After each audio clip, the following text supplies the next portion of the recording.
Hello friends, welcome to my YouTube channel the way pace education.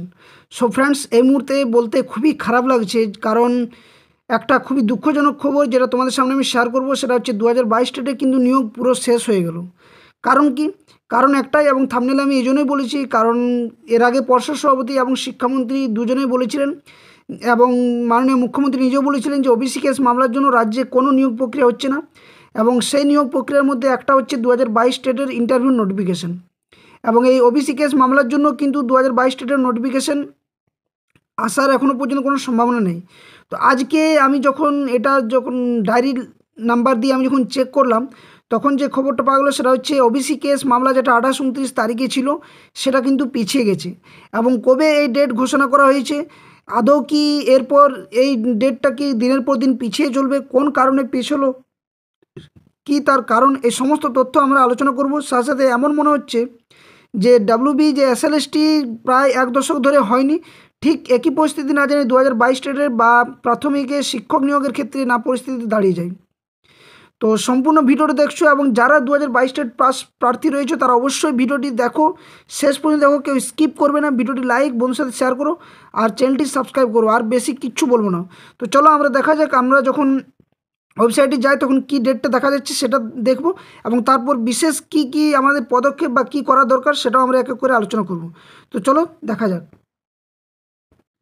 তো দেখো, আমরা supreme কোর্টের ওয়েবসাইটে এসে গেছি, যেটা ডায়েরি নাম্বার দেখো 27287 2024, the state of West Bengal versus আমল চন্দ্র দাস। এখানে দেখো কেস নাম্বার দেওয়া রয়েছে, যেটা 7/8/2024 রেজিস্ট্রেশন হয়েছিল, এবং প্রেজেন্ট বা লাস্ট লিস্টেড যেটা ছিল সেটা 7/1/2025। Honourable mister justice B.R..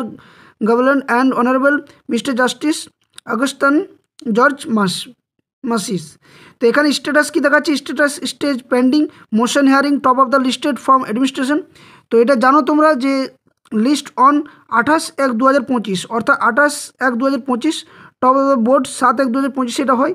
কিন্তু টেন্টেটিভলি যেটা case may be listed likely to be listed to কত দেওয়া রয়েছে দেখো, 18/5/2025। অর্থাৎ যে ডেটটা ছিল, আমরা এতদিন ধরে আমিও ভিডিও করেছি এবং বিভিন্ন ইউটিউব চ্যানেল বলো বা বিভিন্ন জায়গাতে তোমরা দেখেছো, যেটা 28 এবং 29 তারিখ এর ফাইনাল হিয়ারিং কথা ছিল। এটা কিন্তু ফাইনাল হিয়ারিং হওয়ার কথা ছিল, সেখানে কিন্তু 18/2/2025। অর্থাৎ বোঝা যাচ্ছে যে কীভাবে কিন্তু দিনের পর দিন এভাবে চাকরি প্রার্থীদের কিন্তু নানান পরিস্থিতি, নানান লাঞ্ছনা বঞ্চনার শিকার হতে হচ্ছে। এবং এই পরিস্থিতি একমাত্র শুধু এই পশ্চিমবঙ্গের ক্ষেত্রেই ঘটছে, যেটা যে কোনো নিয়োগের ক্ষেত্রে নানান ধরনের কেস তো পড়েই রয়েছে। এই কেসের সাথে সাথে কিন্তু যে কেসগুলো যে মানে মেটার যে একটা সম্ভাবনা বা পসিবিলিটি, সেটা কিন্তু দিন দিন কিন্তু শেষ হয়ে যাচ্ছে। অর্থাৎ সেই অপেক্ষা কিন্তু আর আমাদের যে ধৈর্য, সেই অপেক্ষা কিন্তু আর থাকছে না। তো খুবই দুঃখজনক একটা খবর, যেটা 28 তারিখ 29 তারিখে একটা ফাইনাল হিয়ারিং কথা। কারণ কি না, সেখানে ফাইনাল হিয়ারিং বলে লেখাও ছিল যে ফাইনাল হিয়ারিং হওয়ার কথা, এবং দুদিন এই জন্যই দিয়েছে যে কিছু না কিছু হয়তো পজিটিভ রায় আসুক, নেগেটিভ আসুক, হোয়াট এভার, কিন্তু কিছু না কিছু একটা রায় আসার কথা ছিল। কিন্তু সেটা কিন্তু ডেট দেখো দেওয়া রয়েছে 18/2/2025 দেখাচ্ছে এটা, যেখানে কিন্তু আবার নতুন করে 18 প্রায় 20 দিনের মতন পিছিয়ে গেল। তো এভাবে কিন্তু দিনের পর দিন কিন্তু এভাবে পিছিয়ে যাচ্ছে, এবং খুবই খারাপ লাগার বিষয় যে এভাবে কী হচ্ছে বা কী ঘটতে চলেছে। জানি না এর ভবিষ্যৎ কী, বা নিয়োগ প্রক্রিয়ার কতটা কী করছে, সরকারের কী ধরনের মানে মানসিকতা, আদৌ নিয়োগ করতে সরকার চাইছে কি না। যে কোনো নিয়োগের ক্ষেত্রে বলছি আমি, এখানে শুধু 2022 ডেটের ক্ষেত্রে বলছি না, সমস্ত নিয়োগ প্রক্রিয়া কিন্তু আটকে রয়েছে। এবং 2022 ডেটতে নিয়ে এই কারণে বলছি, কারণ 2022 ডেটে মাত্র একটা শুধু ব্যাপার, সেটা হচ্ছে ওবিসি কেস মামলার অজুহাত দেখিয়েছে। আগে যা অজুহাত দেখিয়েছে, যা হাত বুলিয়েছে ঠিক আছে, পর্ষদ বলো, সরকার বলো, শিক্ষামন্ত্রী বলো, বা নানান প্রতিনিধি থেকে শুরু করে ডিপিএসসি চেয়ারম্যানগুলো থেকে শুরু করে সমস্ত দিক থেকে যতবার কলকাতা অভিযানে যাওয়া হয়েছে, বা ডিপিএসসি অভিযান করা হয়েছে, বা ধর্মতলা বলো, বা শিয়ালদা মেট্রো থেকে ধর্মতলায় নানান সময়ে কিন্তু 2022 ডেট চাকরি প্রার্থীরা পথে নেমেছে, কিন্তু শুধু একটাই হাত বুলিয়ে দিয়েছে যে এই মামলা, এই কেস, এই ঘটনা, এই প্রশ্নভুল মামলা, এই চলছে, ওই চলছে, ঠিক আছে, এতদিন সমস্ত কিছু ঠিক হলো। কিন্তু খুবই খারাপ বিষয় যে ওবিসি কেস মামলা 2022 ডেটের সময়ে ঘটেছে, এবং এই মুহূর্তে 2022 ডেটের যে আপডেট, তাতে করে মানে আকাশ কুসুম একটা অন্যরকম পরিস্থিতি, মাথায় যেমন বাজ পড়ার মতো একটা পরিস্থিতি তৈরি হয়ে যাওয়া। যেখানে লিস্ট অন দেখো 28/1/2025 ছিল at the top of the board, কিন্তু 18/2/2025। জানি না এর কারণটা ঠিক নাকি ভুল, কিন্তু আমি যখন ডায়েরি নাম্বার দিয়ে সার্চ করছি সেখানে কিন্তু এটাই দেখাচ্ছে। তো খুবই খারাপ লাগার বিষয়। তো আরও কিছু তথ্য তোমাদের সামনে আমি চলো এক এক করে আলোচনা করব। তো কেউ স্কিপ করবে না, ভিডিওটা দেখো শেষ পর্যন্ত। আর সকলের সামনে শেয়ার করছি কী করা যায় এভাবে, দিনের পর দিন আর কতদিন এভাবে সহ্য করে থাকতে হবে সকলকে। আজ 2022 থেকে 2024 পার হয়ে 2025, এসএলএসটির ক্ষেত্রে গত 1 দশক ধরে কোনো নিয়োগ প্রক্রিয়া নেই।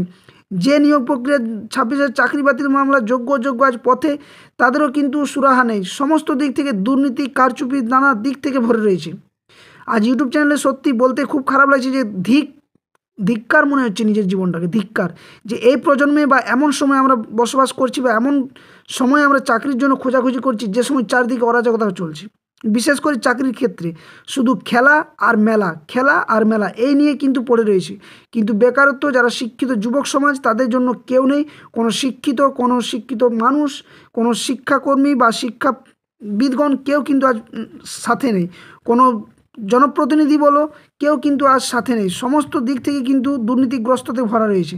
শুধু টাকার বিনিময়ে সমস্ত কিছু যা ঘটছে এবং হচ্ছে। তো ভিডিওটা কেউ স্কিপ করবে না, শেষ পর্যন্ত দেখো। আরও কিছু গল্প তোমাদের সামনে শেয়ার করবো যেগুলো তো দেখতেই পেলে। এটা কিন্তু খুবই খারাপ লাগছে যে 18 তারিখ, 28, 29 থেকে 18 তারিখ কেন এই তারিখ ঘোষণা হলো, আমার মানে ভাবতে অবাক লাগছে যে এই ধরনেরও একটা পরিস্থিতি তৈরি হতে পারে। কিন্তু আসল কোন রহস্য বা কোন কারণের জন্য এই ওবিসি কেস মামলা পিছিয়ে গেল, যেহেতু এটা দেখা যাচ্ছে, এবং জানি না এটা পরবর্তী ক্ষেত্রে চেঞ্জ হতে পারে, যেহেতু এখনও 4 দিন সময় রয়েছে। তাৎক্ষণিকভাবে কোনো বিষয় এইভাবে করা যায় না, কিন্তু মনে হচ্ছে না যে এভাবে দিনের পর দিন মানে যে 22 স্টেটের যে অবস্থা, তাতে করে কিন্তু একদম পুরো স্বপ্ন শেষ হতে চলেছে।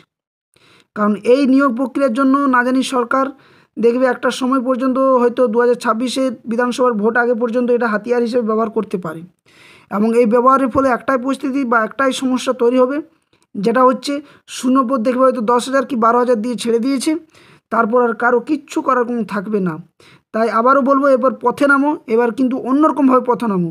শুধু 2022 স্টেটের যে নিয়োগ প্রক্রিয়ার জন্য সেটা নয়, আবার কিন্তু অন্য পন্থা অবলম্বন করতে হবে। এবং এখানে শুধু টেট চাকরি প্রার্থী নয়, সমস্ত চাকরি প্রার্থী এক ছাদের তলায় গিয়ে সরকারের কাছে প্রশ্ন তোলা যে কেন এই ধরনের দুরাচার বা অবিচার করা হচ্ছে শিক্ষিত যুব সমাজের কাছে।